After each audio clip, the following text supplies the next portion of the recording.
ज्वलंत मुद्दों से ध्यान हटाकर राष्ट्रवाद के नाम पर देश की जनता को बरगला रही है भाजपा सरकार, राजकुमार सैनी। लोकतंत्र सुरक्षा पार्टी सुप्रीमो राजकुमार सैनी बोले, ईडी व सीबीआई का दुरुपयोग कर विपक्षियों को परेशान कर रही है सरकार। बहादुरगढ़ से पत्रकार प्रवीण चोपड़ा की रिपोर्ट। केंद्र सरकार सत्ता के अहंकार में ईडी व सीबीआई का दुरुपयोग कर विपक्षियों को परेशान करने के साथ साथ अन्य पार्टियों की स्थापित सरकारों को तोड़ने का काम कर रही है, जो कि एक स्वस्थ लोकतंत्र की हत्या के समान कार्य है। यह बात पूर्व सांसद एवं लोकतंत्र सुरक्षा पार्टी सुप्रीमो राजकुमार सैनी ने बहादुरगढ़ में पार्टी के प्रदेश उपाध्यक्ष एडवोकेट मुकेश सैनी के बादली रोड स्थित कार्यालय पर मौजूद पत्रकारों से बातचीत करते हुए कही। इससे पहले मुकेश सैनी के कार्यालय पर पहुंचे पूर्व सांसद राजकुमार सैनी का कार्यकर्ताओं ने जोरदार सम्मान किया। लोकतंत्र सुरक्षा पार्टी सुप्रीमो राजकुमार सैनी ने काफी संख्या में मौजूद कार्यकर्ताओं को 2 सितंबर को सोनीपत में पार्टी के स्थापना दिवस कार्यक्रम में ज्यादा से ज्यादा संख्या में पहुंचने का निमंत्रण दिया। बाद में पत्रकारों से बातचीत में पूर्व सांसद राजकुमार सैनी ने कहा कि केंद्र की भाजपा सरकार नौटंकी करके लोगों का ध्यान बढ़ती बेरोजगारी, महंगाई, बदहाल कानून व्यवस्था, बदहाल शिक्षा, चिकित्सा से हटाने का है। आमजन के रोजमर्रा की जरूरत से जुड़े मुद्दों से दूर भागकर भाजपा सरकार कभी थाली, कभी ताली तो कभी भारत की आन बान शान तिरंगे का राजनीतिक रूप से फायदा लेने के लिए इस्तेमाल कर जनता को गुमराह करने का काम कर रही है। उन्होंने कहा कि देश के तिरंगे की आन बान शान के लिए आज भी देशवासी अपनी जान तक कुर्बान करने को तत्पर रहते हैं, मगर भारतीय जनता पार्टी हर घर तिरंगा अभियान चलाकर अपनी नाकामी छुपाने के लिए देश के अंदर मौजूद ज्वलंत मुद्दों से लोगों का ध्यान हटाने का काम कर रही है। उन्होंने कहा कि मोदी सरकार को देश व राज्यों में हर घर अभियान चलाकर रोजगार, हर परिवार को रोजगार, अच्छी शिक्षा व बेहतर चिकित्सा सेवाएं प्रदान करने का काम करना चाहिए। उन्होंने कहा कि सिर्फ ताली बजवाने, थाली बजवाने या घरों पर झंडा लगवाने से इन ज्वलंत समस्याओं का समाधान नहीं होगा। उन्होंने मोदी सरकार से कहा कि अब राष्ट्रवाद का नारा नहीं चलेगा और आगामी चुनाव में भारतीय जनता पार्टी को सत्ता से बाहर होना पड़ेगा, क्योंकि देश की जनता अब जान चुकी है कि ताली थाली बजाने और हर घर पर झंडा लगाने से बढ़ती बेरोजगारी, बदहाल कानून व्यवस्था, बढ़ती महंगाई, बदहाल शिक्षा, चिकित्सा की समस्या का समाधान नहीं हो सकता। राजकुमार सैनी ने कहा कि समाज का ओबीसी व एससी वर्ग अभी तक सोया हुआ है अपने अधिकारों को लेकर। जिस दिन ओबीसी व एससी समाज जागरूक हो जाएगा, उस दिन इस समाज का दमन भी खुद रुक जाएगा। राजकुमार सैनी ने राज्यपाल भगत सिंह कोश्यारी द्वारा सावित्रीबाई फुले पर की गई अपमानजनक टिप्पणी पर उनकी कड़ी निंदा करते हुए कहा कि उन्हें अपने पद की गरिमा का ध्यान रखना चाहिए। प्रदेश उपाध्यक्ष एडवोकेट मुकेश सैनी ने पार्टी सुप्रीमो राजकुमार सैनी को आश्वस्त करते हुए कहा कि 2 सितंबर को सोनीपत में होने वाले पार्टी के स्थापना दिवस कार्यक्रम में बहादुरगढ़ से सैकड़ों की संख्या में कार्यकर्ता शिरकत करेंगे और भविष्य में पार्टी व संगठन को मजबूत करने का काम किया जाएगा।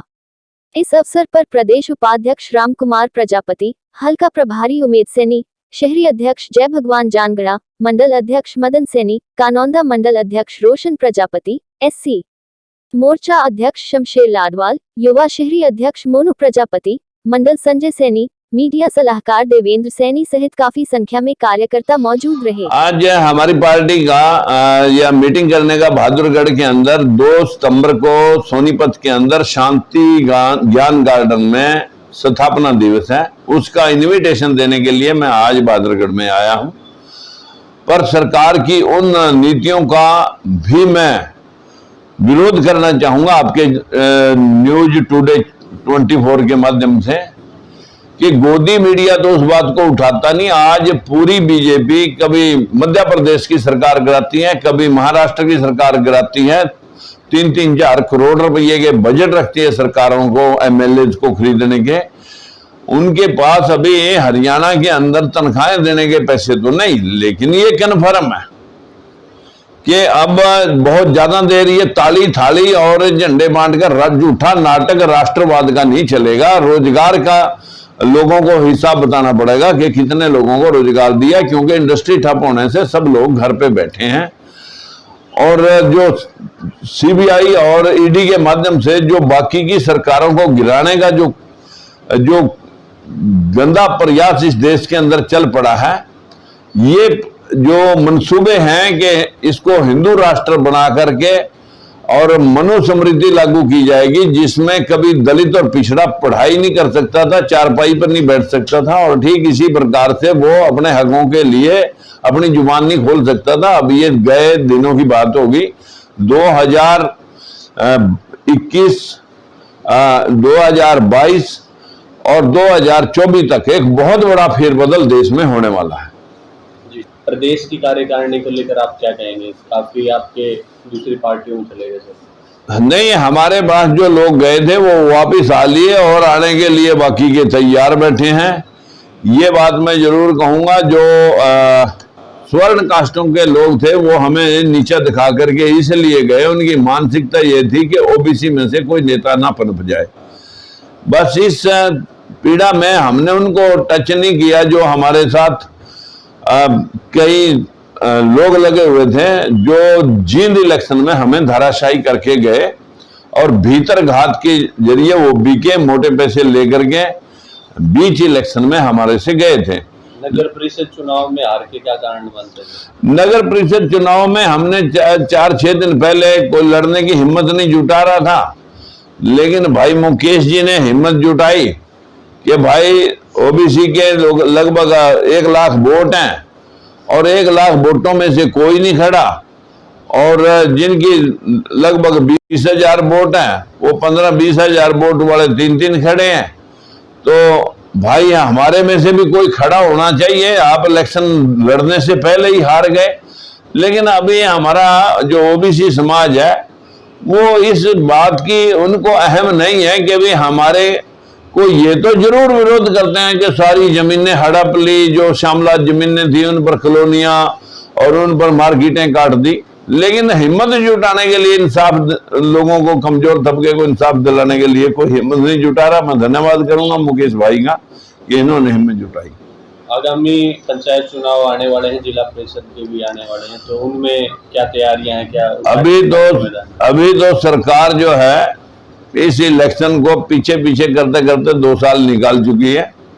मुझे नहीं लगता है चुनाव कराएंगे। भी बहुत सारे सरपंच जो है अपनी तैयारी में 3-3 बार जुटे और बेचारे के मोटे खर्चे हो गए।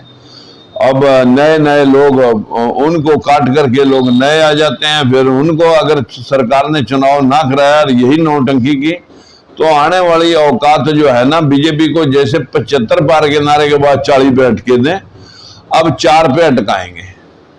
संगठन के विस्तार को लेकर क्या क्या तैयारियां सर? संगठन में हमारे जो है ना, आज हम यहाँ पर बैठ करके जो अभी नई हमारी कार्यकारिणी बनने जा रही है उसमें भाई राम कुमार जी को उपाध्यक्ष बना रखा हमने।